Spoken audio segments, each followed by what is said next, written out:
ನಮಸ್ಕಾರ ವೀಕ್ಷಕರೇ, info fact Kannada ಚಾನಲ್ಗೆ ನಿಮಗೆಲ್ಲರಿಗೂ ಸ್ವಾಗತ. ಯುಧಿಷ್ಠಿರ ಯಾವಾಗಲೂ ಧರ್ಮವನ್ನು ಅನುಸರಿಸುವವನು. ಆದರೆ ಕುಂತಿ ಮಾಡಿದ ಒಂದೇ ಒಂದು ತಪ್ಪಿನಿಂದಾಗಿ ಆತ ಇಡೀ ಸ್ತ್ರೀ ಕುಲವನ್ನು ಶಪಿಸಿದನು. ಈ ಯುಧಿಷ್ಠಿರ ಸ್ತ್ರೀ ಕುಲಕ್ಕೆ ಶಾಪ ನೀಡಲು ಕಾರಣವೇನು, ಕುಂತಿ ಮಾಡಿದ ತಪ್ಪಾದರೆ ಏನು ಎನ್ನುವುದನ್ನು ಈ ವಿಡಿಯೋದಲ್ಲಿ ನೋಡೋಣ. ಮಹಾಭಾರತದ ಯುದ್ಧದ ಸಮಯದಲ್ಲಿ ಅರ್ಜುನನು ಕರ್ಣನನ್ನು ಕೊಂದ ನಂತರ ಆ ಜಾಗಕ್ಕೆ ಕುಂತಿ ಬರುತ್ತಾಳೆ.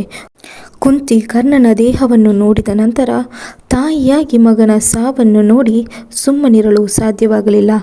ಕುಂತಿ ಕರ್ಣನ ಮೃತದೇಹವನ್ನು ನೋಡುತ್ತಿದ್ದಂತೆ ಜೋರಾಗಿ ಅಳುತ್ತಾ ಓಡಿ ಬಂದು ಅವನ ದೇಹವನ್ನು ತಬ್ಬಿಕೊಂಡು ಗೋಗರೆದಳು.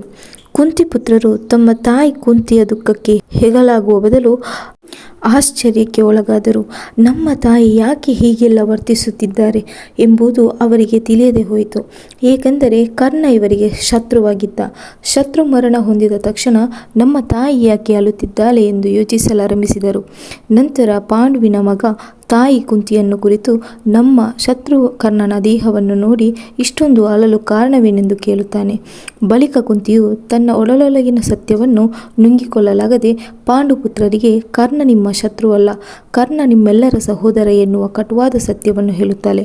ತನಗೆ ಮದುವೆಯಾಗುವ ಮೊದಲೇ ಓರ್ವ ಮಗನಿದ್ದ, ಆತನೇ ಈ ಕರ್ಣ ಎಂದು ಹೇಳುತ್ತಾಳೆ. ದೂರ್ವಾಸ ಮುನಿಯಿಂದ ಮಂತ್ರವನ್ನು ಪಡೆದುಕೊಂಡು ಕರ್ಣನಿಗೆ ಜನ್ಮ ನೀಡಿರುವ ವಿಚಾರವನ್ನು ತಿಳಿಸುತ್ತಾಳೆ. ತಾಯಿ ಕುಂತಿಯಿಂದ ಇದನ್ನು ಕೇಳಿದ ಧರ್ಮರಾಜ ಯುಧಿಷ್ಠಿರನಿಗೆ ತನ್ನ ಕೋಪವನ್ನು ನಿಯಂತ್ರಿಸಲು ಸಾಧ್ಯವಾಗುವುದಿಲ್ಲ.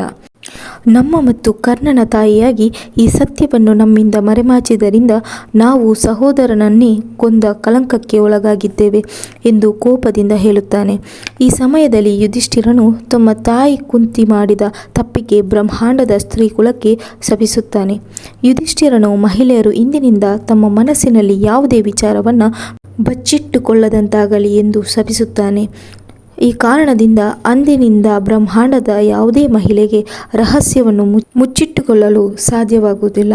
ಇನ್ನಷ್ಟು ಮಾಹಿತಿಗಳ ಜೊತೆ ಮತ್ತೆ ಸೇರೋಣ. ನಮಸ್ಕಾರ.